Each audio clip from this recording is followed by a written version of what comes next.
Hello friends and dear students, स्वागत है आप सभी का। आज हम घातांक के नियम यानी लॉज ऑफ एक्सपोनेंट्स के बारे में जानकारी प्राप्त करेंगे, जिससे संबंधित प्रश्न अक्सर प्रतियोगी परीक्षाओं में पूछ लिया जाता है। चलिए शुरू करते हैं। सबसे पहले हम ये जान लेते हैं कि घातांक होता क्या है। जिस प्रकार किसी संख्या को हम बार बार योग के रूप में लिखें, जैसे 4 प्लस 4 प्लस 4 प्लस 4 प्लस 4, यानी हमने 4 को 5 बार योग के रूप में लिखा और इसे हल करना हो तो हम क्या करते हैं, शॉर्ट में 4 को हम 5 से गुणा कर देते हैं, क्योंकि यहाँ पर जो 4 है वो 5 बार इसका योग हो रहा है। तो शॉर्ट में हम क्या करते हैं, 4 को 5 जो है 5 से गुणा कर देते हैं, तो हमें इसका उत्तर मिल जाता है। उसी प्रकार यदि हम 4 को गुणा के रूप में लिखते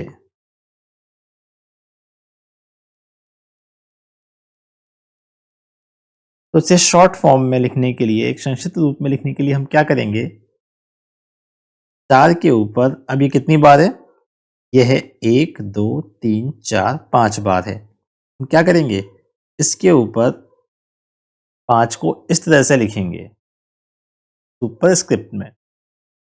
यहां पर जो 4 है इसे हम कहते हैं आधार, और जो ये 5 है ये कहलाता है घातांक। 4 तो क्या है यहां पर, आधार, और 5 कहलाता है यहां पर घातांक। 4 की घात 5 इसे हम पढ़ेंगे। इसी प्रकार यदि हम 4 को अगर इस तरह से हम 10 बार लिखें तो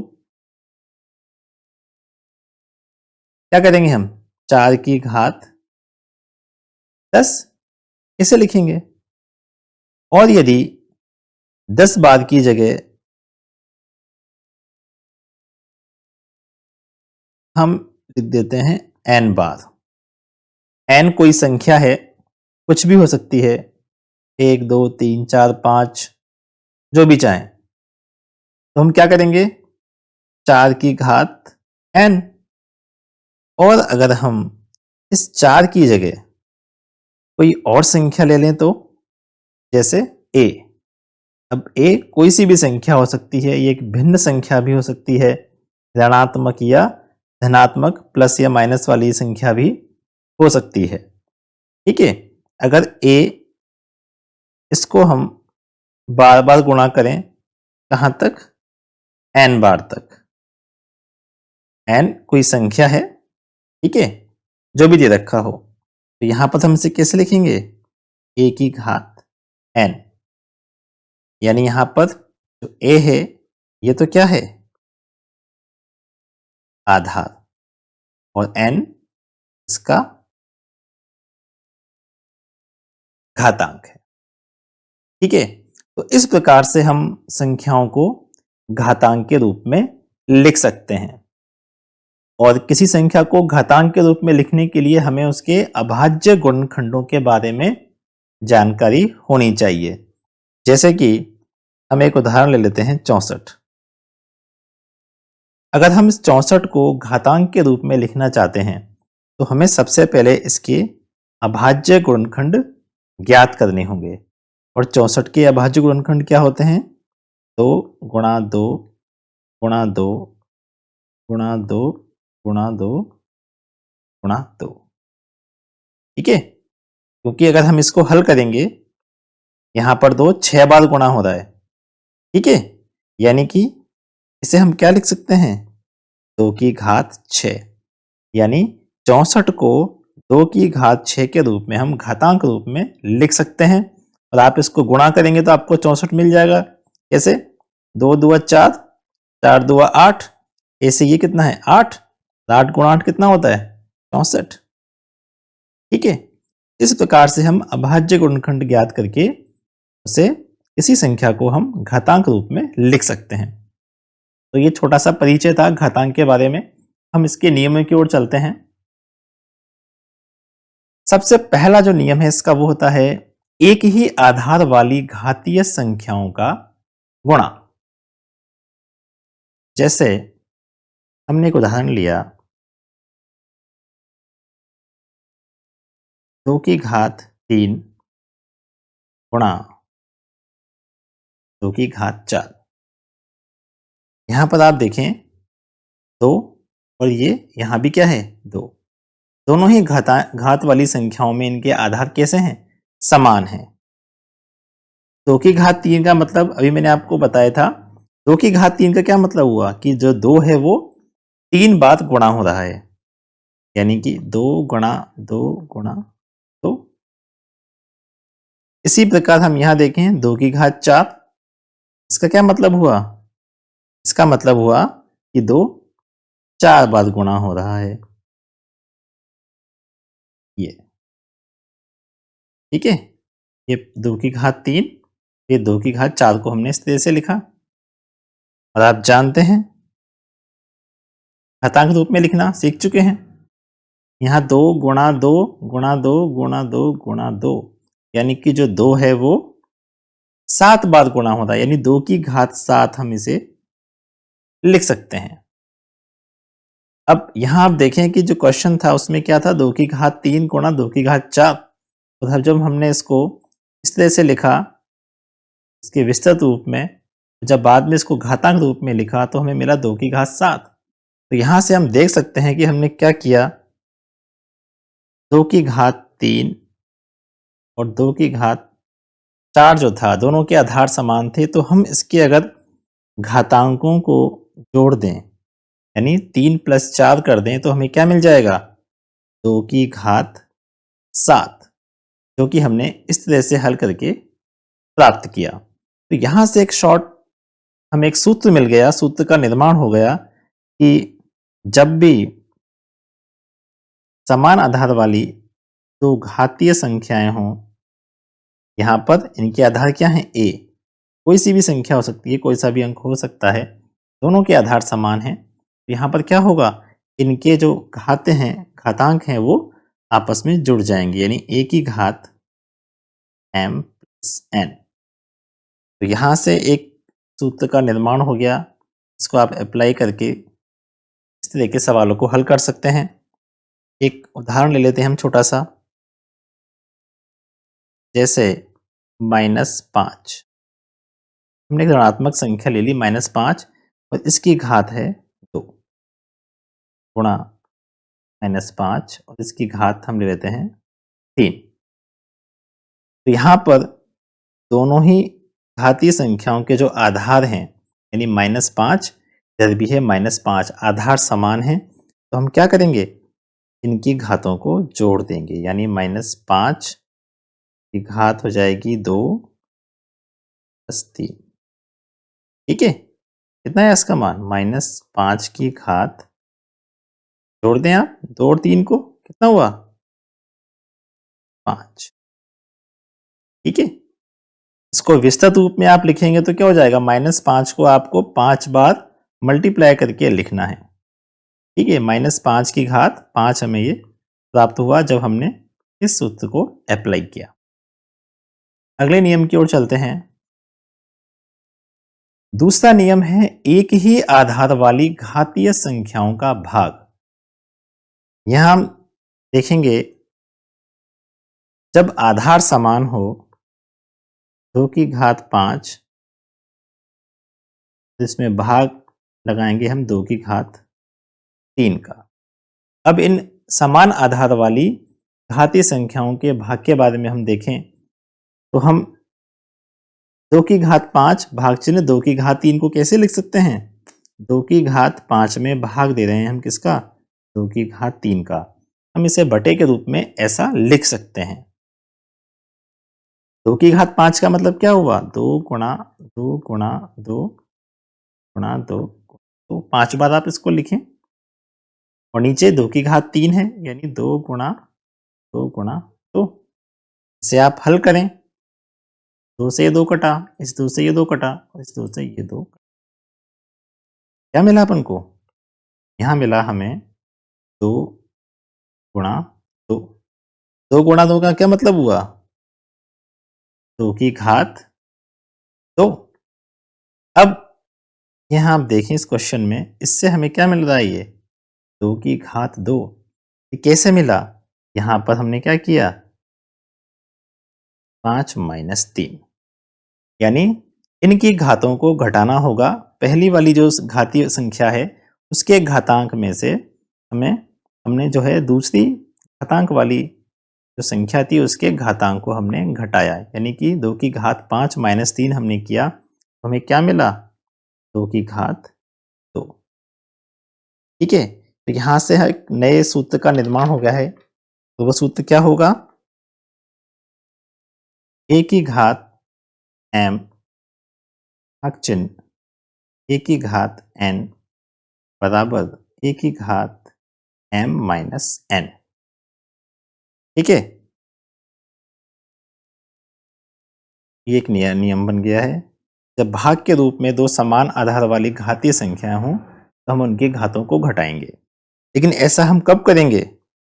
जब m का मान n से अधिक हो। ठीक है, जब m का मान n से अधिक होगा तब हम ऐसा करेंगे, क्योंकि यहां भी आप देखें इस क्वेश्चन में, यहां पर 2 की घात 5 यानी m का मान 5 है और n का मान कितना है? 3। तो उस केस में तो हम क्या करेंगे? इस तरह से हम घात को पहली संख्या की घात में से दूसरी संख्या की घात को हम घटा देंगे। और अगर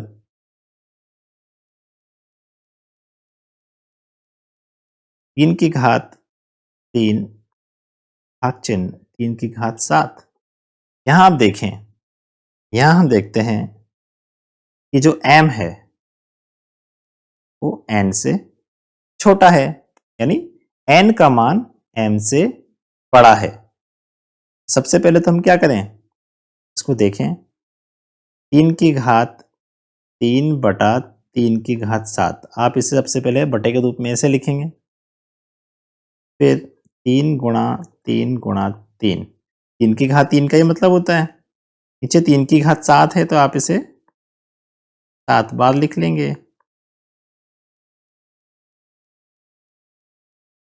अब इस 3 से ये 3 कटा, ये कटा और इस 3 से ये कटा, तो हमें क्या मिला? 1 बटा 3 की घात 3 4 बार, यानी कि 1 बटा 3 की घात 4। ये क्वेश्चन था हमारा और हमें क्या मिला?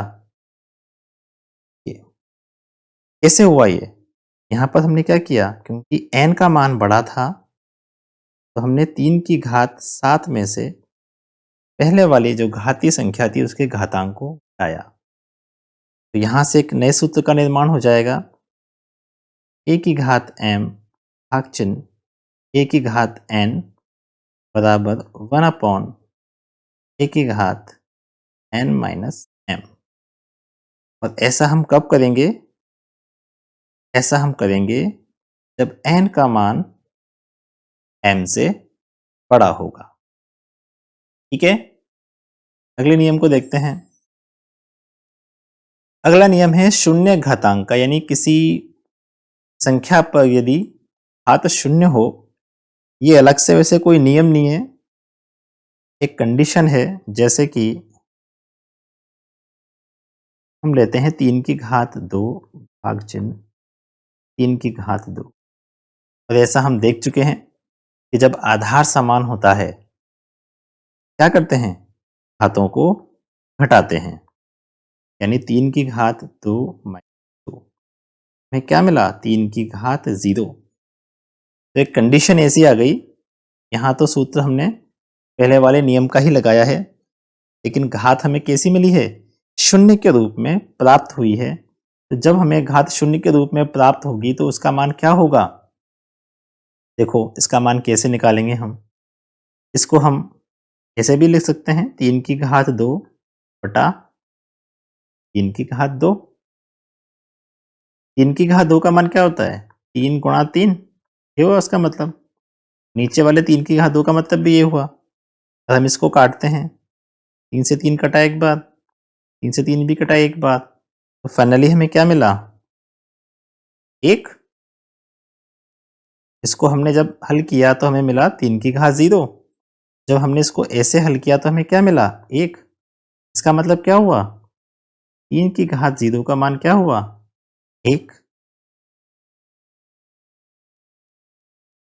तो यहां से हम एक नए नियम की ओर देखते हैं कि यदि किसी संख्या की घात अगर 0 है, उसका मान हमेशा 1 होता है।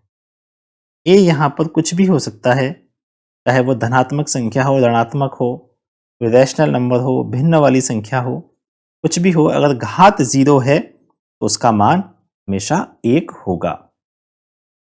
इस पर आधारित एक छोटा सा प्रश्न है, आप देख लें, जैसे कि 4 की घात 0 गुणा 5 की घात 0 गुणा 6 की घात 0। ऐसा कोई प्रश्न आपको मिल जाए तो आप इसको डायरेक्ट कैसे हल कर लें कि 4 की घात 0 इसका मान 1, 5 की घात 0 इसका मान भी 1 होगा। संख्या कैसी भी हो, घात अगर 0 है तो उसका मान 1। फाइनली हमें क्या उत्तर मिला इसका? 1। और अगर इनके बीच में प्लस होता तो भी देख लो, जैसे 2 की घात 0 प्लस 3 की घात 0, 4 की घात 0, इसे हल करें तो क्या होगा? 2 की घात 0 का मान 1, इसका मान भी 1 और इसका मान भी 1, टोटल कितना आया?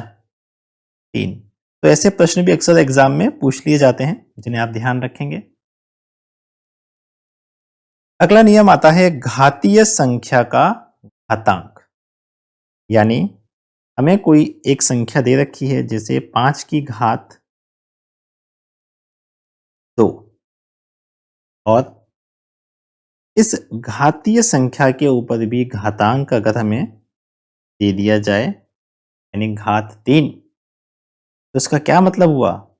5 की घात 2 और उसके ऊपर भी घात 3 है, तो इसका मतलब हुआ कि हमें 5 की घात 2 को 3 बार गुणा करके लिखना है।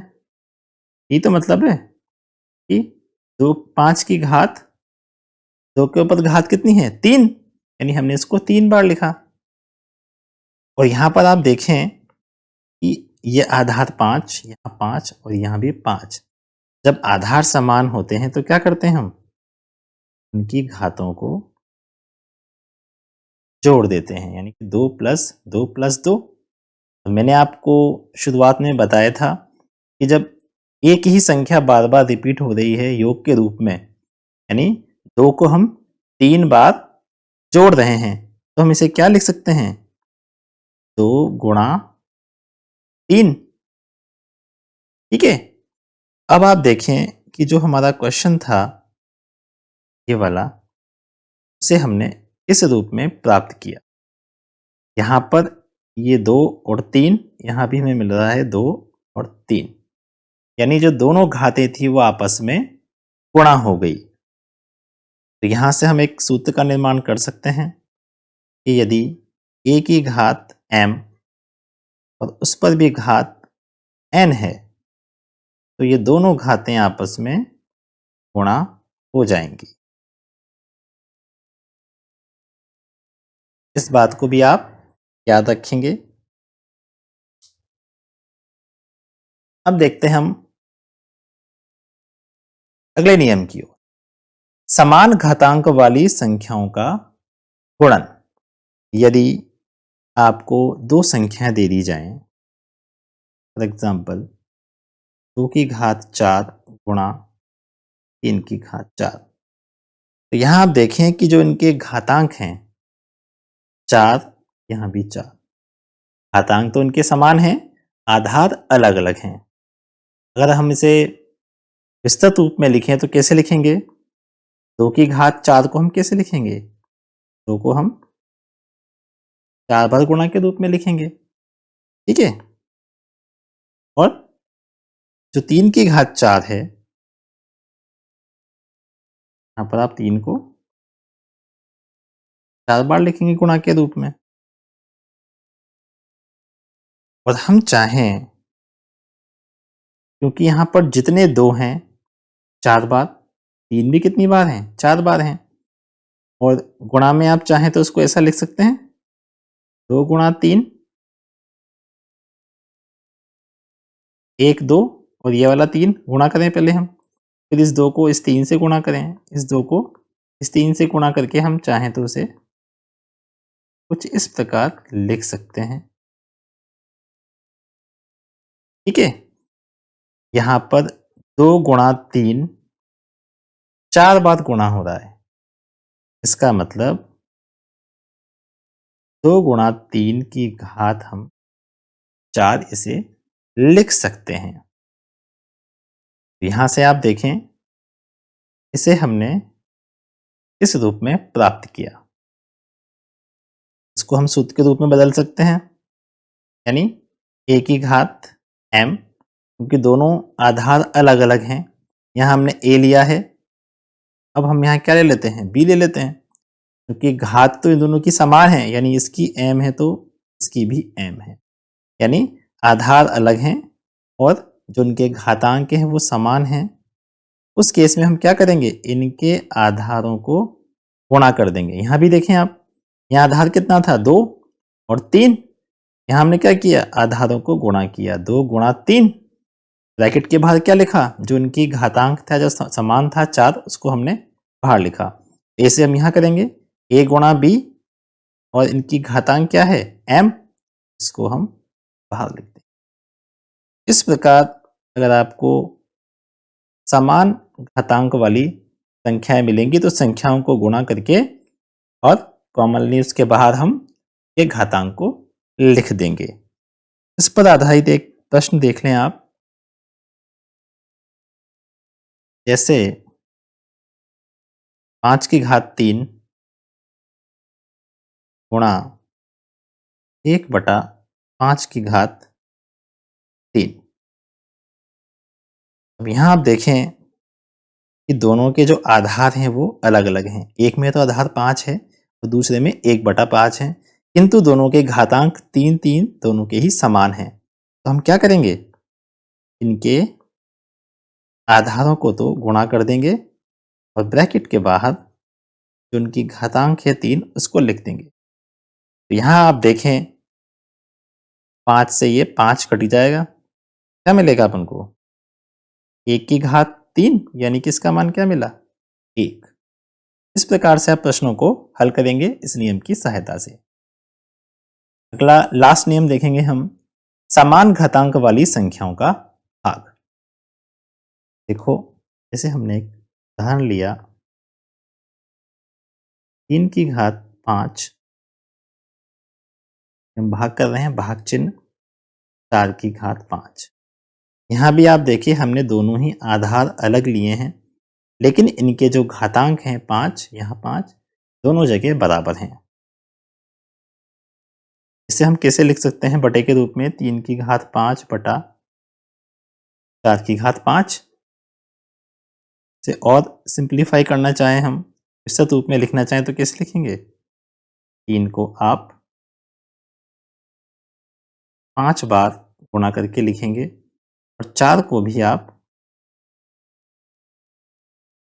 5 बार गुणा करके लिखेंगे गुणा के रूप में। तो यहाँ आप देखें 3/4 गुणा 3/4, 3/4, ये 3/4 और 3/4, यानी जो 3/4 है वो कितनी बार गुणा हो रहा है? 5 बार, यानी इसकी घात क्या आ गई? 5। यहां पर आप देखें कि जब आधार अलग अलग हैं और इनकी घातें समान हैं, ठीक है, तो आप उन आधारों को इस प्रकार से ब्रैकेट के अंदर लिख के और जो घात है उसको बाहर लिखेंगे। यानी यहां से हमें एक सूत्र मिल जाएगा, a की घात m भाग चिन्ह b की घात m, दोनों के घातांक समान हैं, जिसे हम a की घात m बटा b की घात m के रूप में लिखेंगे। इसका मान हो जाएगा a बटा p की घात n। इस प्रकार से जो उसकी घात थी उसको हम बाहर ब्रैकेट के रूप में लिखेंगे। इस पर आधारित एक प्रश्न देख लें आप, जैसे 8 की घात 5 भाग चिन्ह 4 की घात 5। इसका क्या मतलब हुआ? इसका मतलब हुआ ये 8 की घात 5 बटा 4 की घात 5, आप इसे ऐसा लिखेंगे। इस सूत्र को आप फॉलो करें तो आपको बताया है यहाँ पर, ठीक है। यानी जो इनके असमान आधार हैं उनको हम ब्रैकेट के अंदर लिखेंगे और जो घात इनकी समान थी यानी यहाँ 5 और ये 5, इसे हम बाहर लिखेंगे, ठीक है। यहाँ हम देखें 4 से ये 8 कट जाएगा, कितनी बार? 2 बार। क्या मिलेगा हमें? 2 की घात 5। नीचे 1 बचा, चाहो तो लिखें, यहाँ कोई मतलब नहीं लिखने का। 2 की घात 5 हमें इसका उत्तर मिल गया। तो इस प्रकार आप इन सभी नियमों को याद रखें और जिस पर आधारित आप प्रश्नों को आसानी से हल कर पाएंगे। ठीक है दोस्तों, मिलते हैं अगले वीडियो में। Keep watching Aaradhya tutorial.